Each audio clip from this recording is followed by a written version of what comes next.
Hello everyone, welcome to IBE online platform. Myself Pratiblas Dikshit. Today's lecture we will discuss about some environmental conventions and protocols. Okay, तो what is convention and protocol? First of all ये दो word हमारे सामने हैं convention and protocols. ठीक है, तो convention simply अगर मैं बात करूं तो ये कन्वेंशन जो है हम ये बोल सकते हैं कि ये एक फॉर्मली मीटिंग है। मतलब जब लोग आकर के मिलते हैं, मीट करते हैं, बैठते हैं, जनरली बात करते हैं, दैट इज़ कन्वेंशन। और जब वो लोग उस मीटिंग के बाद मतलब आफ्टर मीटिंग वो लोग कुछ जब डिसाइड करते हैं कि फाइनली ये रूल्स एंड रेगुलेशन के अकॉर्डिंग हम इस चीज़ को रेगुलेट करेंगे, that is a protocol. Means protocol आप ये बोल सकते हो कि ये है लीगली बाइंडिंग हो जाएगा, मतलब ये लीगली बाइंडिंग हो सकता है। ठीक है, बट यहाँ पर कन्वेंशन जो है वो लीगली बाइंडिंग नहीं होगा। ये एक तरीके की फॉर्मली मीटिंग है। तो कन्वेंशन, सबसे पहले कन्वेंशन होता है, देन प्रोटोकॉल्स वहाँ पर लागू होते हैं। तो यहाँ पर क्या है, बेसिकली ये तो मेन डिफरेंस है what is convention and protocols. तो आपने पूरे इन्वायरमेंट में बहुत सारे कन्वेंशन और प्रोटोकॉल्स पढ़े हैं और लगभग यहाँ पर मैंने 15 to 18 कन्वेंशन प्रोटोकॉल्स को यहाँ पर ऐड किया है। तो ये मोस्ट इंपॉर्टेंट है एग्ज़ाम पॉइंट ऑफ व्यू से। यहाँ पर सबसे ज़्यादा क्वेश्चन बनता है कहीं ना कहीं किगाली एग्रीमेंट, किगाल और मॉन्ट्रियल प्रोटोकॉल, ठीक है, बॉन्स समिट, ये जो अलग अलग जगह पर जितने भी कन्वेंशन हुए हैं उनके बारे में यहाँ पर क्वेश्चन मिलते हैं। तो चलो स्टार्ट करते हैं यहाँ पर। तो फर्स्ट ऑफ ऑल सबसे पहले यहाँ पर लिखा हुआ है रामसर कन्वेंशन। रामसर कन्वेंशन, ये मैंने कई बार इन्वायरमेंट क्लास में ये वर्ड यूज़ किया है, रामसर रामसर। ठीक है, तो बेसिकली ये जो रामसर है ये ईरान में है, ये ईरान में हुआ था। तो बेसिकली ये जो प्लेस है वो ईरान में है। रामसर कन्वेंशन कब इस्टेब्लिशमेंट हुआ इसका, तो 1971। आपको ईयर याद रखना है, रिमेंबर रखना है, इसलिए इसको यहाँ पर मैंने मेंशन किया है सेपरेट। जितने भी कन्वेंशन हैं वहाँ पर मैंने ईयर्स को ऐड किया है, year of establishment 1971। And what is the purpose behind Ramsar convention? तो the purpose, the main purpose of Ramsar convention for the conservation and sustainable utilization of wetland. Means आपको यहाँ पर याद रखना है कि रामसर कन्वेंशन का जो मेन मोटो है that is conservation of wetland. Wetland मैंने आपको बताया था, वेटलैंड बेसिकली जो हमारा वाटर इकोसिस्टम है एंड लैंड इकोसिस्टम है, इसके बीच का जो एरिया है that is wetland. Okay, basically is the example of ecotone. I hope you all remember what is ecotone. ठीक है, तो बेसिकली वेटलैंड को कंजर्वेशन के लिए जो बात हुई थी वो ईरान में हुई थी, basically 1971 and Ramsar convention. Okay, Ramsar convention also known as waterfall convention, important है, याद रखिएगा आप लोग। ठीक है, India is a part of it, India इसका पार्ट भी है। ओके, और ये जो लास्ट वाली लाइन है ये मोस्ट मोस्ट इंपॉर्टेंट है, there are currently 37 Ramsar site in India. ये current affair point of view से भी इंपॉर्टेंट है। टोटल अभी इस साल 37 रामसर कन्वेंशन हो गए हैं। अप्रॉक्स दिसंबर 2019 में ये चीज़ डिसाइड हुई थी और फेब 2020 में ऐड करके 37 कर दिए गए हैं। इससे पहले कितने थे? इससे पहले 27 रामसर साइट्स थी। तो इंडिया में अभी प्रेजेंट में 37 है। इंपॉर्टेंट है, इसको याद रखना, मोस्ट इंपॉर्टेंट है। ओके, तो नेक्स्ट देखते हैं। नेक्स्ट है यहाँ पर स्टॉकहोम डिक्लेरेशन। स्टॉकहोम डिक्लेरेशन की अगर मैं बात करता हूँ तो यहाँ पर बेसिकली ये इसका इस्टेब्लिशमेंट था 1972। मतलब ये एक सीक्वेंस में आपको देखने को मिलेगा। 1971 में वहाँ पर हुआ था एग्रीमेंट आपका वेटलैंड का, देन यहाँ पर है आपका स्टॉकहोम, वो है 1972 में। And what is the purpose? तो यहाँ का मेन जो पर्पस है वो international protection of the environment. Basically यहाँ पर क्या है, international protection of environment, environment का प्रोटेक्शन करना। ओके, और United nation environment protocol UNEP was the result of it. ये जो यूएनईपी है वो इसका रिजल्ट है। मतलब स्टॉकहोम डिक्लेरेशन में 1972 में यहाँ से डिसाइड हुआ था कि यूएनई का फॉर्मेशन होगा। ठीक है, ओके ओके, नेक्स्ट देखते हैं। नेक्स्ट क्या है? Next is convention on international trade in endangered species of wild flora and fauna.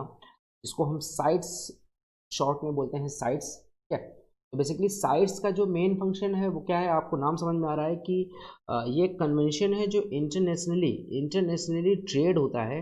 Endangered species जितने भी हैं वो फ्लोरा भी हो सकते हैं और फौना भी हो सकते हैं। ठीक है, तो फ्लोरा एंड फोना मतलब एनिमल एंड प्लांट्स के बारे में ये बात हो रही है। बेसिकली जितने भी ट्रेड होते हैं उस ट्रेड को बचाने के लिए, ठीक है। ऐसा नहीं है कि हमें इंडेंजर्ड स्पीसीज़ को जैसे सपोज मान लिया कोई एक स्पीसीज़ है, फॉर एग्जांपल वो अफ्रीका में रहती है और वो उसके लिए एक पर्टिकुलर एक अच्छा एरिया है, गुड इन्वायरमेंटल कंडीशन है, एक उसके लिए गुड बायोम कंडीशन है, ठीक है, उसका इन्वायरमेंट है, उसका बायोम है। अब मैंने वहाँ से उसको क्या किया, बेसिकली कहीं पर उसको शिफ्ट किया, और शिफ्ट किया एक तरीके से मैंने ट्रेड किया। ट्रेड करने का मतलब ये है कि हो सकता है कि वो स्पीसीज़ दूसरी जगह पे सरवाइव ना कर सके। ओके, तो यहाँ पर क्या किया कि इसके लिए हमने एक कन्वेंशन किया और इसका इस्टेब्लिशमेंट था 1973 में। और इसका मेन पर्पस क्या था, कंट्रोल और prevent international commercial trade in endangered species और products derived from them. Okay, for example अगर मैं बात करता हूँ तो जैसे कि लॉयन है, ठीक है, और अलग अलग टाइप के जैसे एलिफेंट्स हैं, तो इन लोगों का लोग क्या करते हैं, सप्लाई करते हैं, ट्रेड करते हैं, और इनके जो अलग अलग मैं बोल सकता हूँ पार्ट्स हैं उनका भी ट्रेड्स करते हैं। तो ये ट्रेड किसी स्पेसिफिक प्रोडक्ट्स के लिए हो सकता है, किसी मेडिसिन के लिए हो सकता है, और इस वजह से इसको इम्प्लीमेंट किया गया, स्टेबलाइज किया गया, नोन एज वाशिंगटन कन्वेंशन। तो बेसिकली इस साइट्स को एक नाम और जानते हैं, इसको बोलते हैं वाशिंगटन कन्वेंशन, और that is legally bind. Basically ये एक प्रोटोकॉल में कन्वर्ट हो चुका है, इसलिए इसको बोलते हैं लीगली बाइंड, ठीक है। नेक्स्ट देखते हैं, तो नेक्स्ट है यहाँ पर CMS इंपॉर्टेंट है। CMS का फुल फॉर्म है convention on migratory species. Migratory species का मतलब ये है कि जो स्पीसीज एक प्लेस से दूसरे प्लेस तक जाते हैं, मतलब फर्स्ट टू सेकंड प्लेस में ये लोग माइग्रेट करते रहते हैं, ठीक है। तो ये इनके लिए कन्वेंशन है। इसका ईयर ऑफ इस्टेब्लिशमेंट है 1979। इंपॉर्टेंट है, आप सबके ईयर याद रखिएगा, बार बार बोल रहा हूँ। इसका मेन पर्पस क्या है, convention on the conservation of migratory species of wild animal. देखो वाइल्ड एनिमल का क्या है कि आज यहाँ है, शायद हो सकता है वो घूमने घूमने के लिए यहाँ भी जा सकते हैं, ठीक है। तो इनको कंजर्व करना हमारा मेन मोटो है। अगर ये कंजर्व नहीं है तो हमारे जो वाइल्ड एनिमल्स अगर कंजर्व नहीं है, मीन्स हमारी बायोडाइवर्सिटी कंजर्व नहीं है। और बायोडाइवर्सिटी अगर कंजर्व नहीं है, action on migratory species, that is CMS। Basically इसका जो मेन है मोटो इस कन्वेंशन का, दैट इज माइग्रेटरी स्पीसीज को प्रोटेक्ट करना, प्रिजर्व करना, कंजर्व करना। माइग्रेटरी स्पीसीज का मीन्स ये है कि जो हमारे एनिमल्स हैं, वाइल्ड एनिमल्स हैं, वो एक प्लेस से दूसरे प्लेस तक माइग्रेट करते हैं। तो माइग्रेशन के टाइम पर क्या होता है कि इनको वहाँ पर हम क्या कर देते हैं, कहीं कहीं पर इनको ट्रेड के लिए वहाँ से निकाल लिया जाता है, ले लिया जाता है। बेसिकली इनको कंजर्व करना है, यही है, that is main CMS convention on migratory species. Year of establishment इसका है 1979। एंड द पर्पस जो मैंने अभी आपको बताया, convention on the conservation of migratory species of wild animal. जितने भी वाइल्ड एनिमल हैं इनको कंजर्व करना। Also known as the Bonn convention, ये इंपॉर्टेंट है, ये इंपॉर्टेंट है, आप इसको नाम याद रखिएगा कि इसको बोन कन्वेंशन भी कहते हैं, क्लियर है।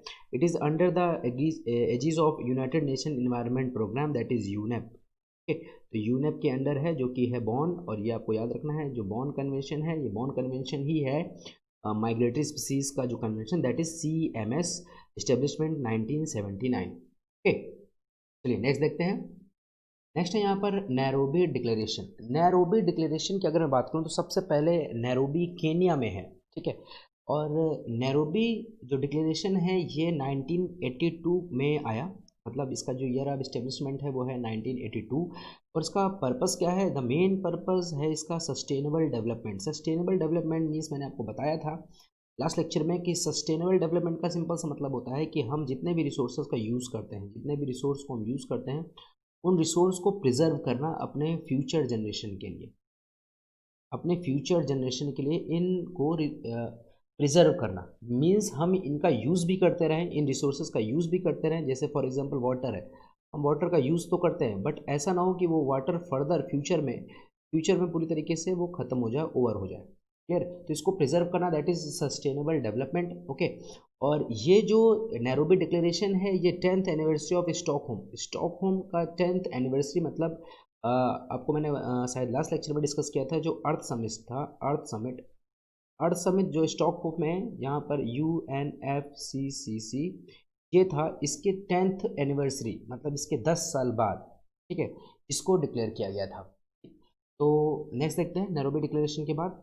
आपको बस मेन है इसका जो कि आपको यहाँ पर नाम याद रखना है और उसका ईयर याद रखना है और उसका मेन पर्पस क्या था। ये 3 चीज़ें आपको याद रखनी है।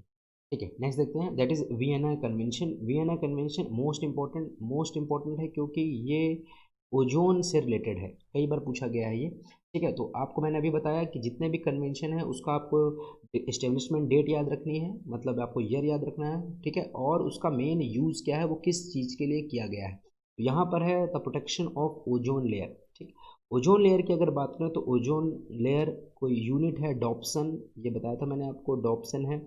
ठीक, डॉप्सन से इसकी मेजरमेंट किया जाता है, ये यूनिट है ओजोन की।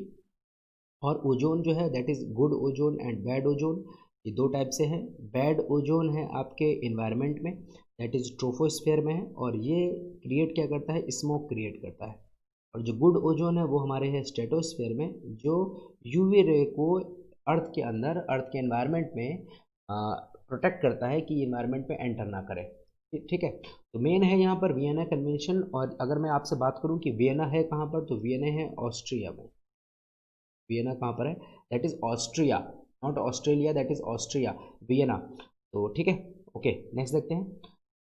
नेक्स्ट है आपका that is Montreal protocol, also very important convention and protocol. ठीक है, Montreal protocol very very important. इसका जो ईयर ऑफ इस्टेब्लिशमेंट है दैट इज़ 1987, 1987 में इसको इस्टेब्लिश किया गया। और वियना है ये भी ऑस्ट्रिया में है, वियना भी कहाँ पर है, ऑस्ट्रिया में है, अभी आपको बताया मैंने। ठीक है, नेक्स्ट हम देखते हैं कि इसका मेन पर्पस क्या है। इसका मेन पर्पस है to control ozone depletion substance, तब जो ऐसे सब्सटेंस जो ओजोन डिप्लीशन करते हैं। और जो मैंने आपको बताया था green house gases, green house gases हैं, ये मेन हैं जो ओजोन को डिप्लीट कर रहे हैं। ठीक है, इसमें इसका मेन पर्पस था to control ozone depleting substance that is green house gases. Okay, तो it is protocol to the Vienna convention. Vienna convention में पहले मीटिंग हुई थी, देखो अभी इससे पहले मैंने आपको बताया है, that is Vienna convention. Vienna भी कहाँ पर है, ऑस्ट्रिया में है। यहाँ पर protection of the ozone layer, मतलब यहाँ पर वियना में ओजोन लेयर के प्रोटेक्शन की बात हुई थी। इसके बाद 1987 में ये फाइनली कन्वर्ट किया गया प्रोटोकॉल में। प्रोटोकॉल मीन्स लीगली बाइंड किया गया। ठीक है, तो ये it is the protocol to the Vienna convention for the protection of ozone layer, universal treaty ratified by all union countries. इसको जितने भी यूएन कंट्रीज़ हैं, यूनाइटेड नेशन के जितने भी कंट्रीज़ हैं, उन्होंने रेटिफाइड किया है। और ये लीगली बाइंड है, क्योंकि जो प्रोटोकॉल होता है वो क्या होता है, लीगली बाइंड होता है।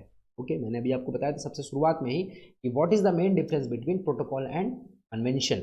Okay, target only ozone depleting substance not green house gases, that is hydrochlorofluorocarbon. Means यहाँ पर ध्यान ये रखना है कि ओजोन डिप्लीटिंग सब्सटेंस को मेन टारगेट है। यहाँ पर ग्रीन हाउस गैसेज भी ओजोन डिप्लीट करती हैं बट नॉट ऑल। ठीक है, तो हाइड्रोक्लोरोफ्लोरोकार्बन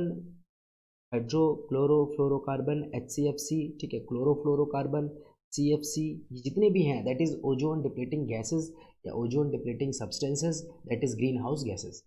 ओके, नेक्स्ट देखते हैं Brundtland report. Brundtland report important है क्योंकि बिकॉज ब्रेटलैंड रिपोर्ट की जब भी बात आती है तो हमारे दिमाग में आपको चलना चाहिए सस्टेनेबल डेवलपमेंट। ये जो रिपोर्ट है, ये रिपोर्ट कॉन्सेप्ट मतलब सस्टेनेबल डेवलपमेंट के कॉन्सेप्चुअल बात करती है।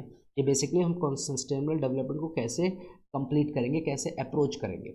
इसका जो ईयर ऑफ इस्टेब्लिशमेंट है वो क्या है, ईयर ऑफ इस्टेब्लिशमेंट इसका 1987। और इसका मेन पर्पस है सस्टेनेबल डेवलपमेंट। ठीक है, sustainable development gave the concept of sustainable development. तो रिपोर्ट, ब्रेटलैंड रिपोर्ट का मेन कॉन्सेप्ट क्या है, that is sustainable development. Okay, next देखते हैं। Next is earth summit United nation conference on environment and development, that is UNCED, और Rio declaration. ठीक है, अर्थ summit को रियो डिक्लेरेशन या UNCED भी बोलते हैं। और UNCED से आपको पता होगा कि UNFCCC, United nation framework convention on climate change. इसके बारे में डिटेल स्टडी मैंने लास्ट लेक्चर में करी थी कि कैसे ये क्रिएट हुआ। ठीक है, यहाँ से कॉप जितने हैं, कॉन्फ्रेंस ऑफ पार्टीज़, ये यहाँ से प्रोड्यूस हुई। ठीक है, यहाँ पे जितनी भी मीटिंग होती है उसको हम बोलते हैं कॉप से, COP 1 COP 2 जितने भी हैं। ठीक है, तो ईयर ऑफ इस्टेब्लिशमेंट है दैट इज़ 1992। 1992 में बेसिकली ये जो अर्थ समिट हुआ है, जिसको हम रियो डिक्लेरेशन भी बोलते हैं, बिकॉज ये कहाँ पर हुआ था, ये ब्राज़ील के रियो डी जेनेरो में हुआ था। ठीक है, बताया था मैंने, रियो डी जेनेरो में हुआ था, इसीलिए इसको रियो भी बोलते हैं, रियो डिक्लेरेशन या रियो समिट। याद रखिएगा, अर्थ समिट 1992 में है, इम्पोर्टेंट, मोस्ट इम्पोर्टेंट, इसका ईयर पूछा गया है। इसका मेन पर्पस क्या है, environment conservation and development. It had 27 principal, 3 legally binding agreement were opened for signature, that is CBD, UNFCCC and UNCCD। Okay, तो आपको बस यहाँ पर बस मेन याद रखना है कि ये बेसिकली ये एक UNFCCC ट्रिपल सी का फुल फॉर्म पूछता है। ठीक है, फर्स्ट ऑफ ऑल ये इंपॉर्टेंट है। Then environmental conservation and development, ये इसका मेन पर्पस है। And next one, Earth summit also known as Rio declaration, because ये जो समिट है ये रियो डिक्लेरेशन या रियो डी जेनेरो में कंप्लीट हुआ था। ओके, और इसका जो ईयर है दैट इज 1992, इंपॉर्टेंट है। ओके, नेक्स्ट देखते हैं एजेंडा 21। एजेंडा 21 की अगर बात करें तो बेसिकली ये एक तरीके से एक टारगेट है, जैसे हम नहीं बोलते हैं कि दैट इज़ ये हमारा मेरा एक एजेंडा है, दैट इज़ मेरा एक मोटो है। ठीक है, तो ये एजेंडा 21 क्या है ये हम अभी समझते हैं। एजेंडा 21 का जो ईयर ऑफ स्टेब्लिशमेंट है दैट इज़ 1992, मतलब ये भी 1992 में ही डिक्लेयर किया गया था।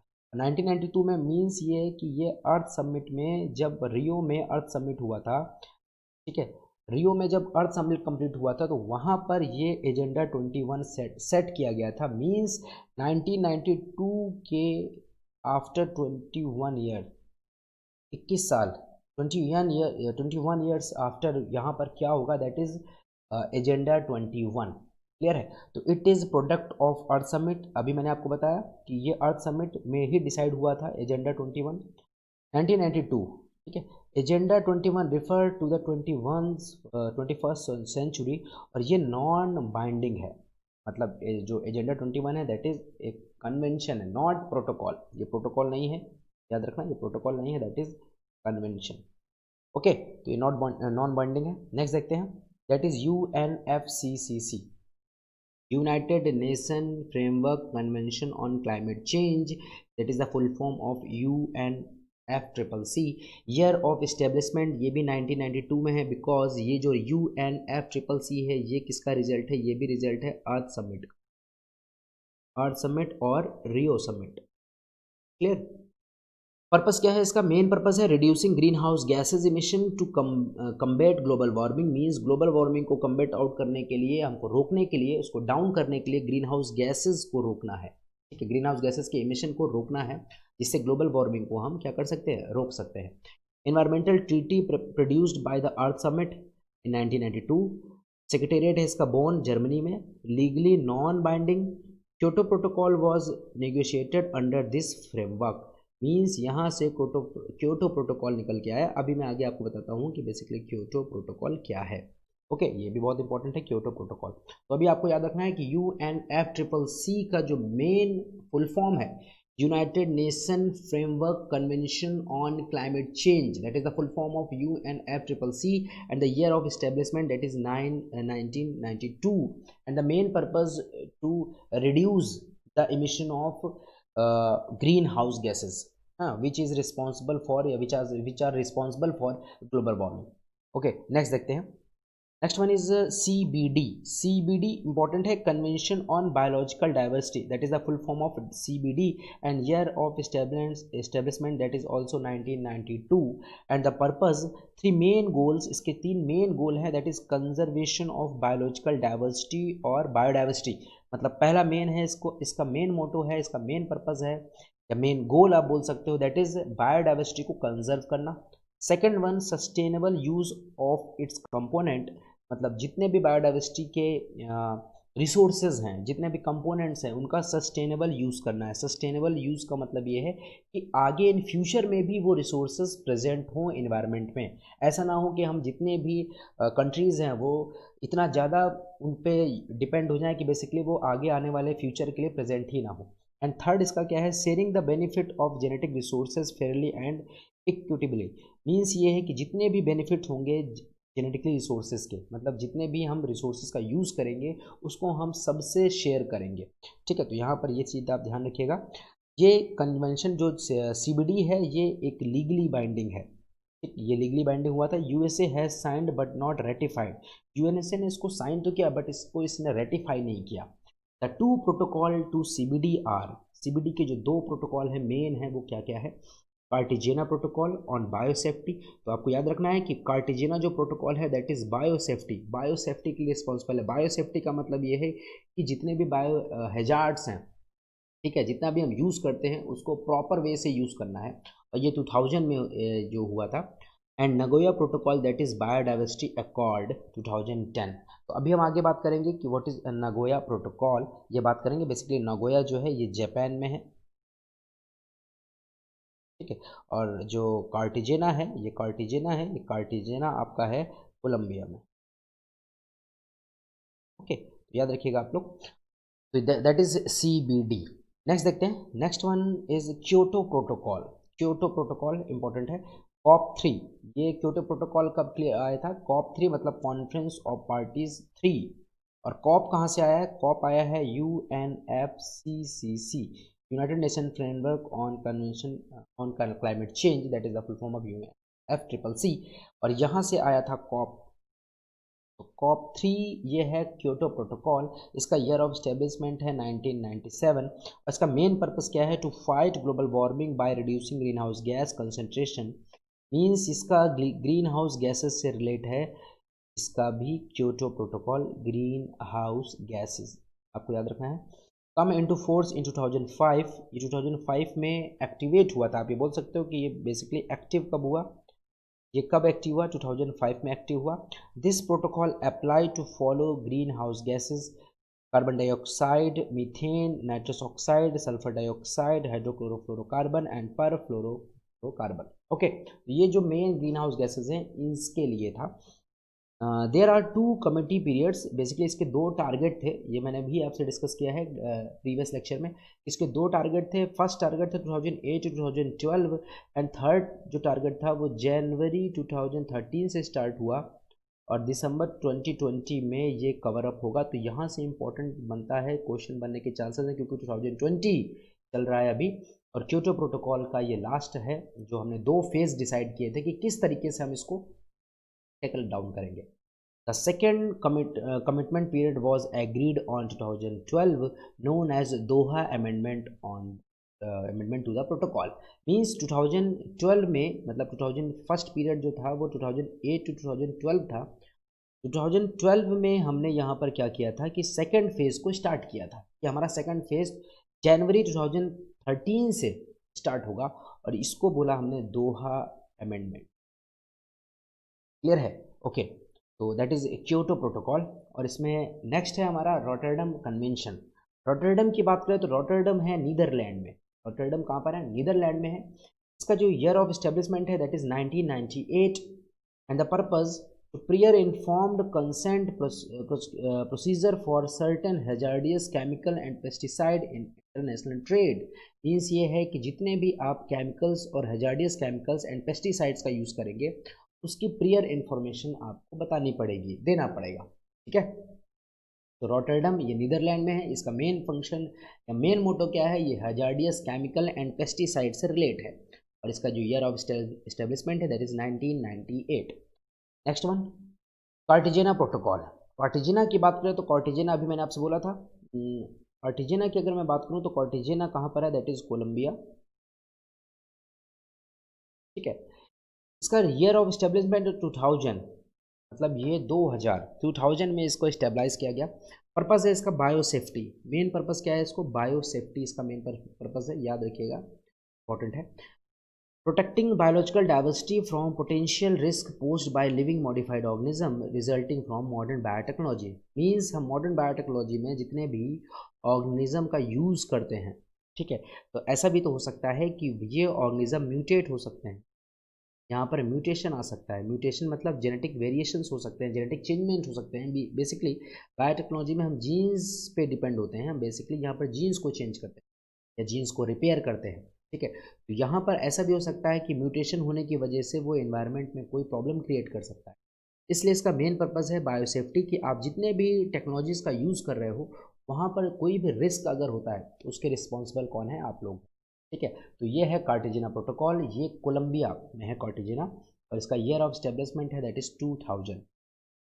Next one is Stockholm convention. Stockholm convention ये है ईयर ऑफ एस्टेब्लिशमेंट इसका 2001। और अगर बात करूँ स्टॉकहोम में तो स्टॉकहोम होम आपका कहाँ पर है, स्वीडन में है। ओके, इसका मेन पर्पस क्या है, एलिमिनेट और restrict the production and use of persistent organic pollutant, इसको पीओपी भी बोल देते हैं, पीओपी, ठीक है, प्लास्टर ऑफ पेरिस नहीं है, that is persistent organic pollutant. Persistent organic pollutant का मीन्स क्या होता है, ऐसे ऑर्गेनिक पोल्यूटेंट्स जो इन्वायरमेंट में प्रेजेंट होते हैं। US is not a part of this treaty, that is important point, US इस treaty का part नहीं है। स्टॉकहोम कन्वेंशन याद रखिएगा, स्टॉकहोम स्वीडन में है। ओके, और इसका ईयर ऑफ एस्टेब्लिशमेंट है 2001।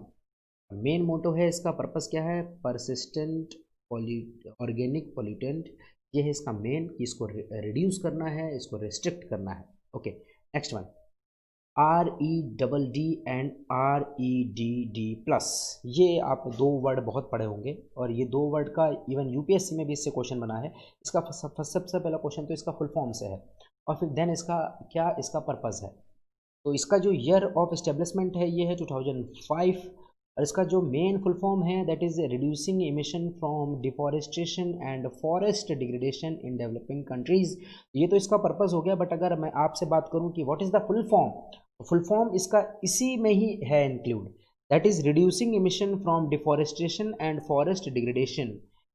क्लियर है, ये यहाँ तक डिग्रेडेशन तक इसका फुल फॉर्म है, और इसका यही पर्पस है कि डेवलपिंग कंट्रीज, जितने भी डेवलपिंग कंट्रीज हैं, मतलब जब वो डेवलप हो रहे हैं तो वो डेवलप के लिए उनको अलग अलग चीज़ की रिक्वायरमेंट है, और उस रिक्वायरमेंट के लिए वो फॉरेस्ट को डिग्रेड करते हैं।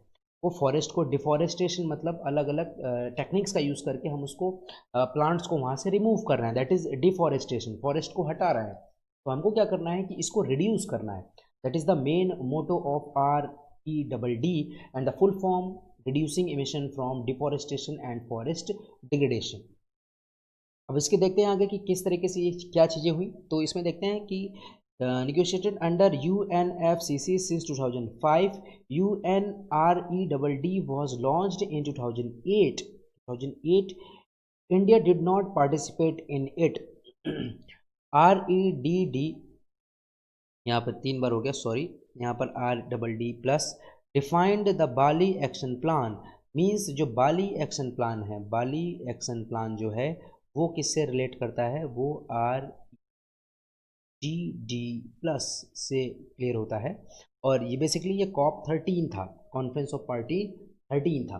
और REDD+ ये क्या है, इसका मेन क्या मोटो है, इसका मेन फंक्शन क्या है, इसका मेन पर्पस क्या है, that is sustainable forest management. First, sustainable forest management means कि फॉरेस्ट को आगे के लिए भी, फ्यूचर के लिए भी सेव करके रखना। Second one is conservation of forest, forest को कंजर्व करना। And third one is enhancement of carbon sink. Carbon sink मैंने आपको बताया था, what is carbon sink, carbon sink जैसे प्लांट हो गए, फॉरेस्ट हो गए, ये forest and plants, that is the best example of carbon sink, means ऐसे एलिमेंट जो कार्बन को एब्जॉर्ब करते हैं, ठीक है, that is carbon sink. Clear हो गया। तो REDD इसका ईयर ऑफ एस्टेब्लिशमेंट याद रखिएगा आप लोग। कब इसको लॉन्च किया गया, एक्टिवेट मतलब कब ये एक्टिवेट हुआ, 2008 में एक्टिवेट हुआ। बाली एक्शन प्लान किसको बोलते हैं, दैट इज REDD+। ओके, और the most important that is the full form, that is reducing emission from deforestation and forest degradation. Next one, Nagoya protocol. Nagoya की अगर बात करें तो नगोया प्रोटोकॉल दैट ये जापान में है, जापान। क्लियर, इसका ईयर ऑफ एस्टेब्लिशमेंट है 2010 में, 2010 में इसको स्टेबलाइज किया गया। इसका मेन पर्पस क्या है, to access to genetic resources and fair and equitable sharing of benefits arising from their use of the convention on biological diversity.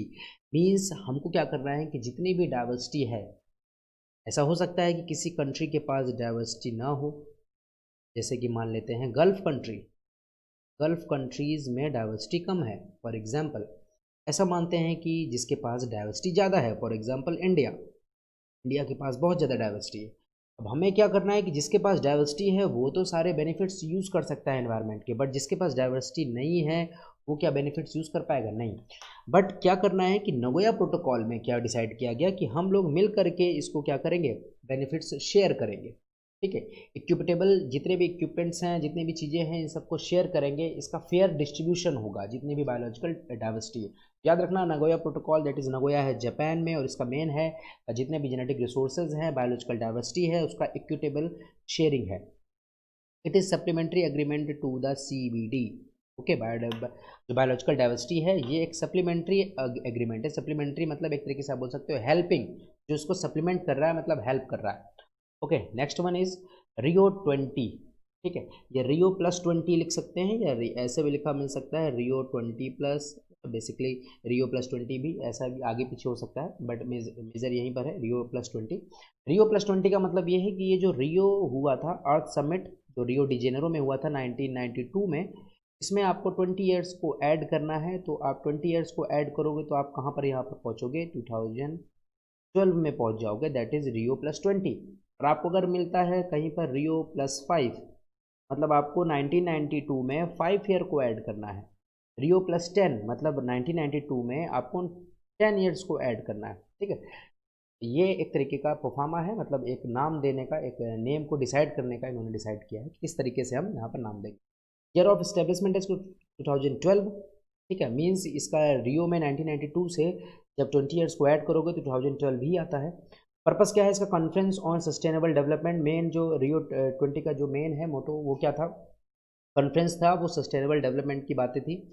और ये कब हुआ था, 20th anniversary of Rio summit 1992। तो ये सारी चीज़ें एक दूसरे से रिलेट करती है, बट आपको याद रखना है कि रियो +20, रियो डी जेनेरो ब्राज़ील में है, और ये है अर्थ समिट, और इसके 20 ईयर्स बाद ये आता है 1992 से। अगर 20 ईयर आप ऐड करोगे दैट इज़ 2012। और जो मेन मोटो है that is sustainable development. Okay, next है पेरिस एग्रीमेंट। पेरिस एग्रीमेंट बहुत ज़्यादा न्यूज़ में था अपने टाइम पर, 2015 के टाइम पर ये हुआ था। क्योंकि क्यों ऐसा था, क्योंकि यहाँ पर यूएसए ने अपने आप को इससे अलग किया था। तो पेरिस एग्रीमेंट आपको याद रखना है कि कॉप कॉन्फ्रेंस ऑफ पार्टीज 21 में ये हुआ था। ये आपको बिल्कुल रट लेना है, याद कर लेना है। इसका ईयर ऑफ इस्टेब्लिशमेंट क्या था, 2015 में 2015 में इसको डिसाइड किया गया, सेट किया गया। इसका मेन पर्पस था क्लाइमेट चेंज, मोस्ट इम्पॉर्टेंट, याद रखो भाई, आप सब लोग याद रखना, ये बहुत इंपॉर्टेंट है। क्लाइमेट चेंज मतलब जितनी तरीके से क्लाइमेटिक कंडीशन चेंज हो रही हैं, ये मेन इसका पर्पस था कि इसको रिड्यूस करना है, इसको देखना है कि क्या क्या प्रॉब्लम्स आ रही है, किस तरीके से हम इसको टैकल डाउन कर सकते हैं। It will come into force by 2020। ये 2020 से फोर्स में, मतलब ये एक तरीके से बाइंडिंग हो जाएगा, एक्टिवेट हो जाएगा। अभी प्रेजेंट में ये लीगली बाइंड नहीं है। उसके रीज़न है क्योंकि जितने भी डेवलपिंग और डेवलप्ड कंट्रीज़ हैं उनमें डिस्प्यूट है। डेवलपिंग अलग अलग टेक्नोलॉजी का यूज़ करते हैं, डेवलप्ड ऑलरेडी प्रॉपर तरीके से डेवलप हो चुके हैं, वो टेक्नोलॉजी उन्होंने पहले से ही स्टेबलाइज कर ली है। ठीक, बट जितने भी डेवलपिंग कंट्रीज़ हैं वो अभी भी इसके लिए रोज़ रिसर्च करते हैं, मतलब आप बोल सकते हो कि वो डेली इस पर रिसर्च कर रहे हैं। और रिसर्च करने पर हम जितने भी फ्यूल्स होते हैं, फॉसिल फ्यूल्स होते हैं, अलग अलग एलिमेंट्स होते हैं, उन पर रिसर्च करते हैं। इसलिए इसको नॉट लीगली बाइंडिंग अभी नहीं किया गया है। This century global temperature rises well below 2 degree Celsius above Switzerland industrial level. pursue effort to limit the temperature upsurge even further to 5 degree Celsius. अब यहाँ ये सब तो चीज़ें ठीक है, इतना आपको ध्यान रखने की वैसे ज़रूरत नहीं है, बट यहाँ पर आपको मेन 2 चीज़ें याद रखनी है। सबसे पहला ये कि जो ये यूएसए है उसने अपने आप को यहाँ से हटा दिया है, सबसे पहला तो ये इम्पोर्टेंट है, यूएसए ने अपने आप को इस एग्रीमेंट से हटा लिया है। देन सेकंड क्या है कि इसका मेन पर्पस क्या है, that is climate change. Okay, और इसका ईयर ऑफ एस्टेब्लिशमेंट है दैट इज़ 2015। ओके, तो चलिए देखते हैं नेक्स्ट इसका किगाली एग्रीमेंट, या इसको बोल सकते हैं किगाली अमेंडमेंट। तो किगाली की सबसे पहले बात करें तो किगाली जो है ये रवांडा में है।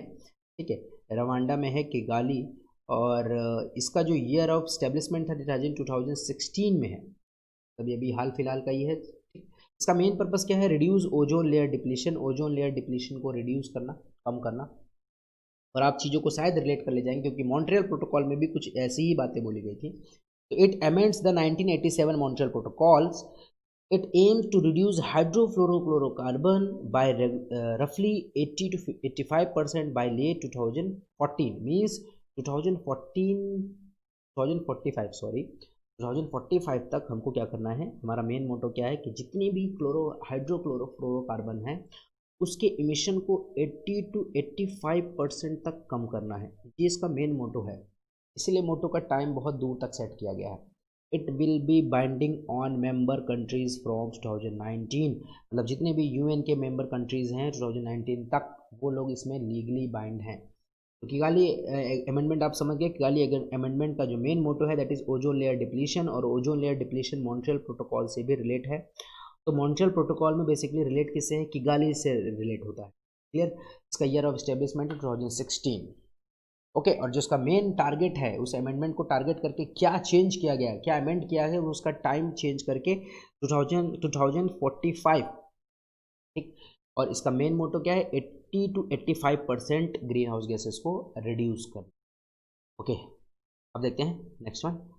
और यहाँ पर हो जाती है हमारी ये चीज़ें कवर अप। तो यहाँ पर जितने भी मैंने कन्वेंशन और प्रोटोकॉल्स की बात करी हैं, इसके ये सारे इंपॉर्टेंट हैं, आपको सारे याद रखने हैं। मॉन्ट्रियल प्रोटोकॉल हो सकता है, किगाली है, ठीक है, रियो है, Rio+5 है, Rio+20 है, REDD एंड REDD+ है, जितने भी हैं ये सारे इंपॉर्टेंट है। इसको आप एक बार नहीं, दो बार नहीं, 3 बार, एग्जाम से पहले आप इसको बार बार रिवाइज करके जाना। इसके जो PDF फॉर्म है वो PDF फॉर्म आपको मिल जाएगा नोट्स में, ठीक है, वो ग्रुप में सेंड कर दिया जाएगा। और आप इसको रिवाइज करिए। अगर आपको कोई डाउट लगता है, अगर कोई क्वेश्चन है, कोई भी प्रॉब्लम आती है, तो आप हमसे जुड़ सकते हो बाय द कमेंट सेक्शन।